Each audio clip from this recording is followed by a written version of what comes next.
over 4,000 ships, carrying a combined force of 142,000 hardened Mongol, Chinese, and Korean soldiers and sailors, formed one of the most formidable invasion forces the world had ever witnessed.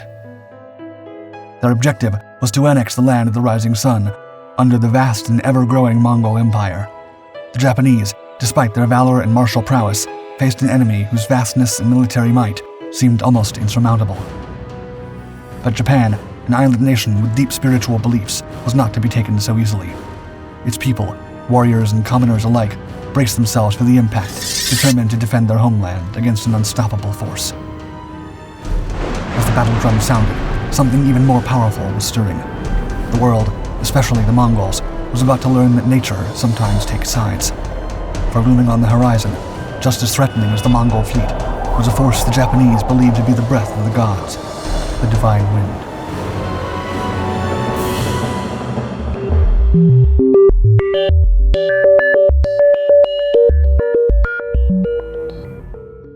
Eyes on Japan.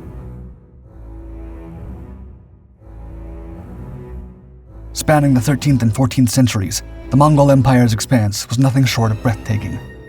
From the Pacific shores to the Baltic Sea's cold waters, and from the icy realms of Siberia to the warm waves of the Arabian Sea, the Mongol dominion was unparalleled. By the mid-13th century, the legendary Genghis Khan had passed on, but his legacy of conquest was far from over. His grandson, Kublai Khan, inherited not just an empire, but an insatiable hunger for expansion. As he furthered the Mongol incursions into China and what is today's Korea, Kublai's gaze turned seaward, towards the tantalizing islands of what we now call Japan. The Korean kingdom of Goryeo, once a loyal vassal to the Mongols since the 1250s, was now in turmoil.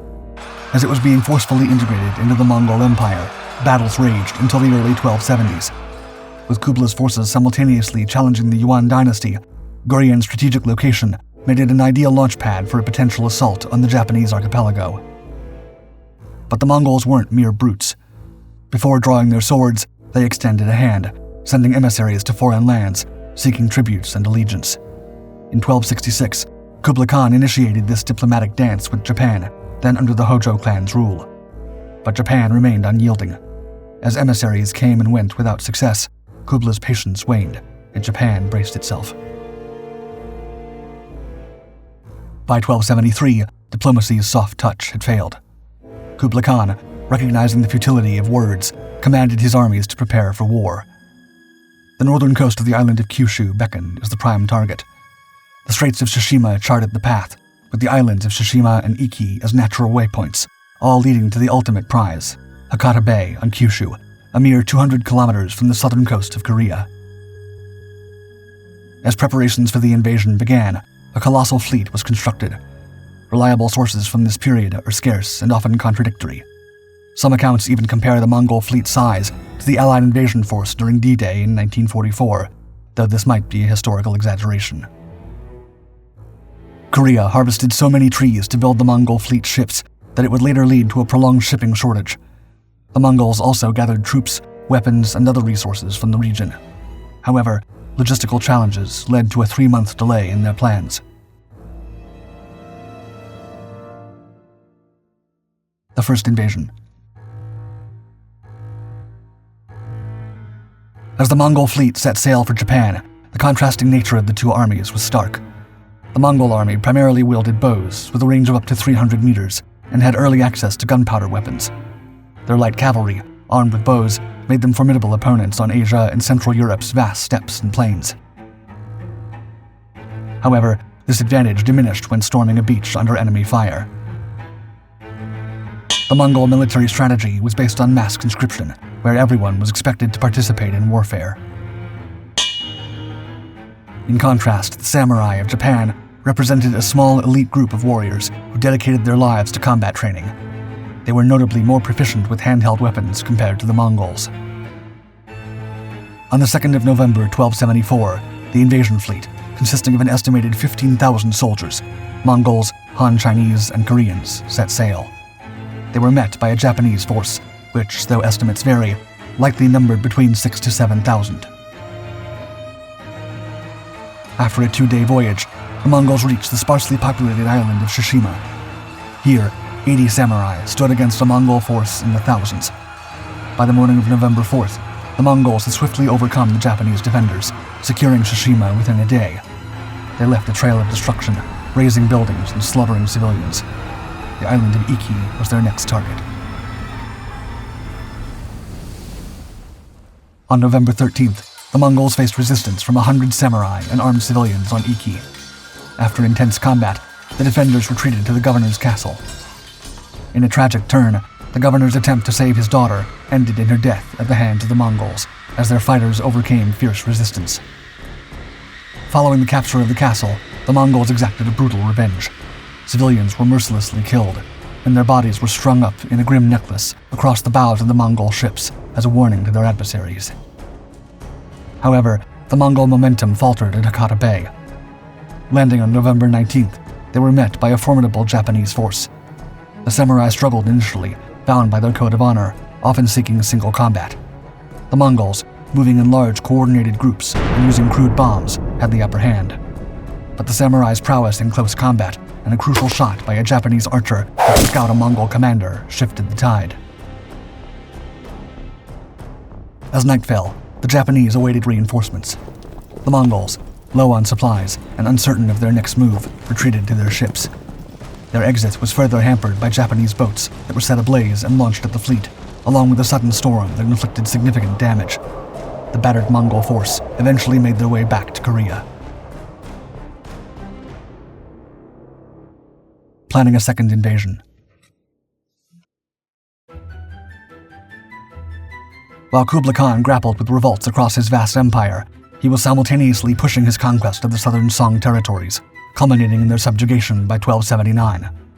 Perhaps he believed that the mere threat of his earlier invasion might have been enough to cow the Japanese into submission. In a bid for diplomacy, he dispatched envoys to Japan once again. However, their execution sent a clear message back to Kublai. Japan would not be easily subdued. Undeterred, preparations for a second invasion began in earnest. Both the Mongols and the Japanese took lessons from their previous clash. The Mongols fortified their armor to withstand Japanese arrows, while the Japanese erected extensive walls and other defensive structures. Accounts of the impending invasion vary. Some chronicles mention a formidable fleet of 1,000 ships, accompanied by an army of 20,000 troops. Others speak of an additional 100,000 Chinese soldiers being mobilized. This renewed assault was meticulously planned, with forces set to converge on Japan from two strategic directions, the newly annexed Song China region from the west and Korea from the north. By 1281, the invasion force was primed for action. The Korean contingent set sail in May, retracing the path of the first invasion. Despite being more prepared, the islands of Tsushima and Iki were ravaged by the Mongols once again. Still, coordinating two invasion forces, separated by vast distances, posed significant challenges for the Mongols. Their plan was to rendezvous on Iki, but the Chinese commanders, acting on their own accord, chose to strike the west coast of Japan instead. Divine Wind. The Mongols' early success was short-lived, as the second invasion attempt moved on to the larger island of Japan. Their fleet struggled just to land and secure a position. At Hakata Bay, the Japanese repelled Mongol ships with a barrage of arrows. While the Mongols managed to seize a few smaller islands, planning to use them as bases, the Japanese swiftly retaliated, with nimble vessels and flaming boats. Despite gaining some knowledge of naval warfare from the Koreans, the Mongols found themselves out of their depth in this predominantly naval and amphibious setting. They were eager to disembark from their ships and deploy their forces on solid ground. However, the formidable Japanese wall defenses stood firm. The samurai, adapting quickly, devised effective strategies to board Mongol ships and engage in close combat. The Mongols fortified their ships with chains and planks to defend themselves. However, they still faced difficulties in launching further landing operations. The Mongol forces grappled with additional challenges. The morale of their Chinese soldiers waned, disputes arose among Mongol commanders, and a contagious disease spread through the fleet. As the situation reached a deadlock, Japanese reinforcements kept pouring in. Then, an unexpected and powerful force intervened: extreme weather. Typhoons, common during the summer, struck with fury. On August 15th, The chained Mongol fleet in Hakata Bay, rendered immobile, was decimated by a colossal storm. Ships were either wrecked against the coast, sunk in the bay, or left stranded. Thousands of soldiers perished. Kublai Khan's amphibious force was dispersed. Some remained on Japanese islands, only to be captured and executed by the samurai, while others tried to retreat to Korea. Rumors suggest that in their euphoria, the Japanese even considered launching a counteroffensive against Mongol-occupied Korea. There's also speculation that Kublai Khan pondered a third invasion, but ultimately chose caution over valor. The resilient and adaptive Japanese defense, combined with the Mongol struggles in mastering amphibious warfare, likely led to Kublai's downfall. This defeat etched itself into Japanese history, with many accounts, albeit unverified, evolving into legends. While the typhoon might not have been the sole turning point of the campaign, the Japanese perceived it as a heavenly intervention, a divine wind known as Kamikaze, believed to have been sent to safeguard Japan.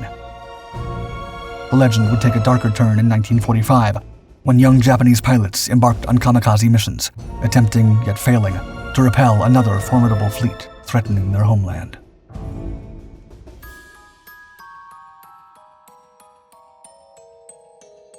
Are you ready to unlock the secrets of the past? Subscribe now to Dark Five's brand new Ancient Mysteries channel and embark on a journey to uncover the most enigmatic and awe-inspiring mysteries of ancient times. Leave a comment if there are any ancient mysteries you want us to explore in upcoming videos.